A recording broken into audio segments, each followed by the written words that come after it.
आज हमारा टॉपिक है सिंधु सैंधो सभ्यता। ये जो सभ्यता है ये अग ऐतिहासिक युग सभ्यता है। अग ऐतिहासिक युग सभ्यता क्या होती है? ऐसी सभ्यता जहाँ साक्ष्य तो मिला है लेकिन उसे पढ़ा नहीं जा सकता। सिंधु सभ्यता की खोज किसने की थी? तो सिंधु सभ्यता की खोज राय बहादुर दयाराम साहनी जी द्वारा की गई थी, लेकिन सर जॉन मार्शल के निर्देशन में। किसके निर्देशन में? सर जॉन मार्शल के निर्देशन में राय बहादुर दयाराम साहनी ने खोज की थी। सिंधु सभ्यता के 3 नाम हैं। इसे अन्य कई नामों से बुलाया जाता है, जैसे कि हड़प्पा सभ्यता, सिंधु घाटी सभ्यता, सिंधु सरस्वती घाटी सभ्यता। सिंधु सरस्वती नदी घाटी, ठीक है। तो इसे 3 नामों से बुलाया जाता है। कौन कौन से? पहला नाम क्या है? पहला हड़प्पा सभ्यता, सिंधु घाटी सभ्यता, हड़प्पा सभ्यता, सिंधु घाटी सभ्यता और सिंधु सरस्वती घाटी सभ्यता या सिंधु सरस्वती नदी घाटी, ठीक है।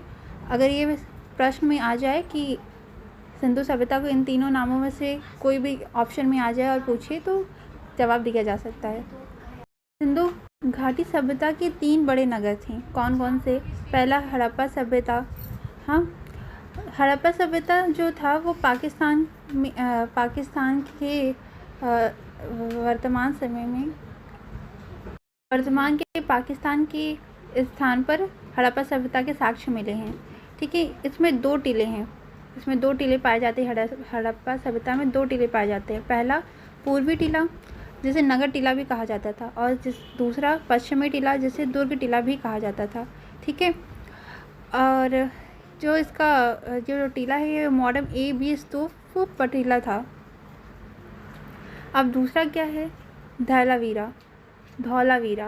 दूसरा धौलावीरा, जो 2 भागों में विभाजित नहीं था। मतलब कि जो हड़प्पा सभ्यता था वो 2 टीलों में विभाजित था, लेकिन जो धौलावीरा है वो 2 भागों में विभाजित नहीं था। मोहनजोदाड़ो जो पाकिस्तान जो वर्तमान के पाकिस्तान में इसका साक्ष्य पाए गए थे, ठीक है। और एक और नोट करने वाली बात है कि जो चन्हुदड़ो है उसमें अपना कोई दुर्ग नहीं था। चन्हुदड़ो में अपना कोई दुर्ग नहीं था। हड़प्पा सभ्यता की जो तिथि है वो 2500 ईसा पूर्व से लेकर 1700 ईसा पूर्व के मध्य है, ठीक है। क्या है? 2500 ईसा पूर्व से लेकर 1700 ईसा पूर्व के मध्य है। ये बहुत इंपॉर्टेंट है, इसे पूछा जा सकता है। ये किस समकालीन सभ्यता, अगर पूछा जाए कि हड़प्पा सभ्यता किसकी समकालीन सभ्यता थी, तो मेसोपोटामिया तथा मिस्र की सभ्यता, मेसोपोटामिया तथा मिस्र की सभ्यता के समीप थी, कि पूछा जा सकता है। अब हड़प्पा सभ्यता से संबंधित कुछ मुख्य तत्व या कुछ मुख्य पॉइंट्स। पहला क्या है? हड़प्पा संस्कृति का शासन वर्णित वर्गों के हाथ में था। कहाँ था? वर्णित वर्गों के हाथ में था। दूसरा, स्वास्तिक चिन्ह का जो साक्ष्य है वो हड़प्पा सभ्यता से ही प्राप्त हुआ है। स्वास्तिक का जो निशान है वो हड़प्पा सभ्यता से ही प्राप्त हुआ है। हड़प्पा सभ्यता का आकार त्रिभुजाकार था, ठीक है। एक नोट करने वाली बात यह है कि पिंगट महोदय ने हड़प्पा और मोहनजोदाड़ो को एक विस्तृत साम्राज्य की जुड़वा राजधानी कहा है, ठीक है। ये बहुत इंपॉर्टेंट है, इसे पूछा जा सकता है कि किसने कहा है। तो पिंगट महोदय ने कहा है। किस चीज़ के लिए? तो हड़प्पा और मोहनजोदाड़ो को एक विस्तृत साम्राज्य की जुड़वा राजधानी कहा है पिंगट महोदय ने, ठीक है। अब मोहनजोदाड़ो सभ्यता की बात की जाए। मोहनजोदाड़ो सभ्यता 1922 में खोजी गई थी। किसके द्वारा?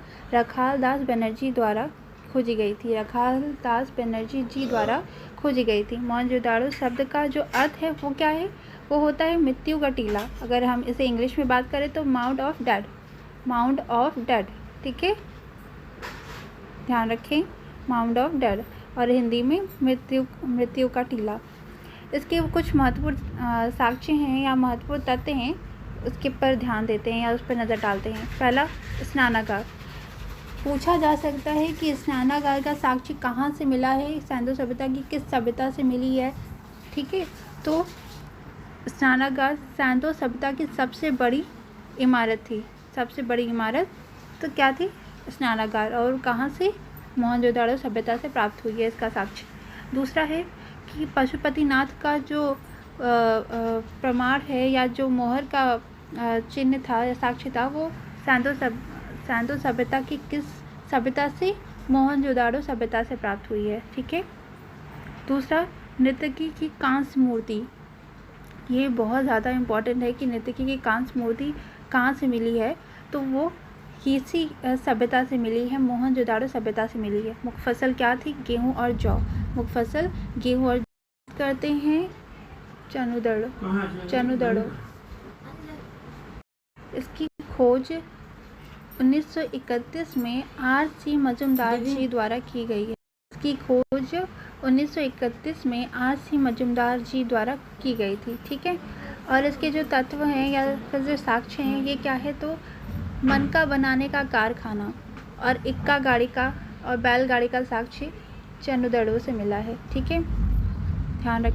अब हम लोथर की बात करते हैं। लोथर, ठीक है, गुजरात के अहमदाबाद ज़िले में स्थित है। वर्तमान समय में गुजरात के अहमदाबाद ज़िले में स्थित है और इसका साक्ष्य यहीं से प्राप्त हुआ था। इसकी जो खोज है वो M. राव जी द्वारा 1954 में की गई थी। M. राव जी द्वारा की गई थी।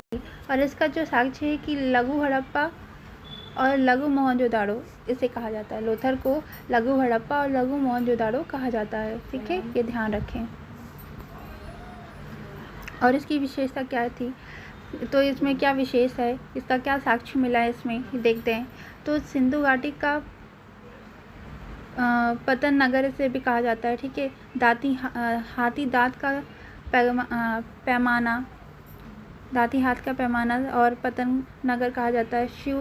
दिवशव संस्कार, जहाज़ों की गूंदी जिसे इंग्लिश में डाक थॉर्ड, ठीक है, डाक थॉर्ड बोलते हैं।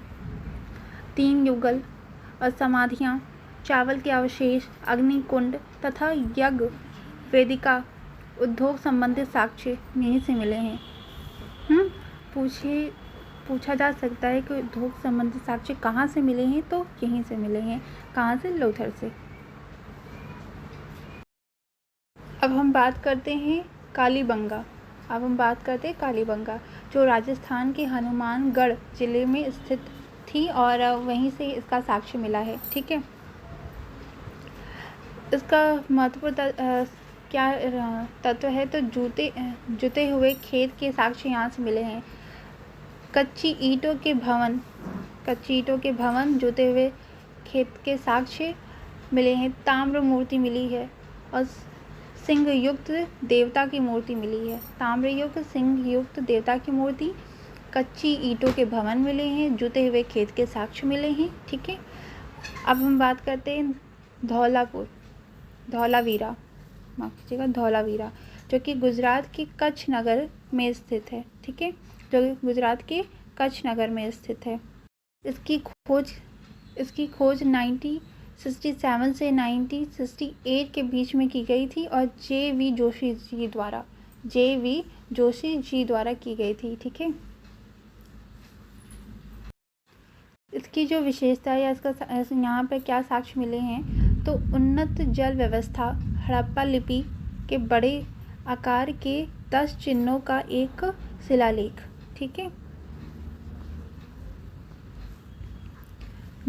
10 चिन्हों का एक शिलालेख, हड़प्पा लिपि के बड़े आकार के 10 चिन्हों का शिलालेख। हाँ, इसे 3 भागों में बांटा गया है। ठीक है, ध्यान रखें। एक बार और देख लेते हैं। तो उन्नत जल व्यवस्था, हड़प्पा लिपि के बड़े आकार के 10 चिन्हों का एक शिलालेख जिसे 3 भागों में बांटा गया है। अब हम बात करते हैं राखीगढ़ी। हरियाणा के हिसार जिले में इसका साक्ष्य पाया गया है, जो घाघर नदी के किनारे पर है। हरियाणा के हिसार जिले में और जो घाघर नदी के किनारे पर स्थित है। इसकी खोज 1969 में सूरदास जी द्वारा की गई थी और इसकी विशेषता है कि भारत का सबसे बड़ा सैंदो स्थल इसे माना जाता है राखीगढ़ी को। ठीक है, अब हम बात करते हैं रोपड़। किसकी बात करेंगे? रोपड़ की, जो कि पंजाब सतलज नदी के किनारे स्थित है। जो कि पंजाब सतलज नदी के किनारे स्थित है। इसका आधुनिक नाम रूपनगर है और इसकी विशेषता है धान की भूसी मनुष्य के साथ पशु पालतू कुत्तों के दफनाए जाने का साक्ष्य मिला है। मनुष्य के साथ पालतू कुत्तों को दफनाए जाने का साक्ष्य मिला है। अब हम बात करते हैं रंगपुर। गुजरात के सौराष्ट्र क्षेत्र में इसका साक्ष्य मिला था। हड़प्पा और उत्तर हड़प्पा कालीन सभ्यता के साक्ष्य में से प्राप्त हुए हैं। बनावली हरियाणा के हिसार जिले से इसका साक्ष्य प्राप्त हुआ है और इसकी विशेषता है कि हल का टेराकोटा यहाँ की जड़कें एक इजरे की स्टार शेप भागों में विभाजित करती हैं। अब हम ये देखते हैं कि जो ये सभ्यताएं हैं वो किस नदी के किनारे स्थित थी और अब वर्तमान समय में किस स्थान पर प्राप्त हुई थी, या वर्तमान समय में किस स्थान पर प्राप्त हुई थी, तो ये देखते हैं। ठीक है, पहला हड़प्पा सभ्यता जो रावी नदी के किनारे स्थित है और पाकिस्तान जो स्थान है वहाँ से। मोहनजोदाड़ो सिंधु नदी के किनारे स्थित है और पाकिस्तान के स्थान पर से इसका साक्ष्य मिला है। कालीबंगा घाघर नदी के किनारे स्थित है और ये भी पाकिस्तान के स्थान से प्राप्त है। लोथर भोगता नदी के किनारे और जो कि ये भी पाकिस्तान स्थान से प्राप्त है। रोपड़ सतलज नदी के किनारे है और ये भी यहीं से है। ठीक है, अरमगीरपुर जो कि हिंडा नदी के किनारे, और ये उत्तर प्रदेश में है। ये उत्तर प्रदेश स्थान पर प्राप्त हुई है। ठीक है, ऐसे आपको कई वीडियो मिल जाएंगे। मैं आपको इसी चैनल पे बहुत सारे वीडियो लाने वाली हूँ और ऑप्शनल भी लाऊंगी और इसके द्वारा आपकी जो भी हिस्ट्री के जो भी कॉन्सेप्ट है वो क्लियर करने की पूरी कोशिश करूँगी। अगर आपको ये वीडियो तो प्लीज़ मेरे चैनल के साथ बने रहें, उसे सब्सक्राइब करें जिससे आपको ये टॉपिक्स क्लियर हो जाएंगे।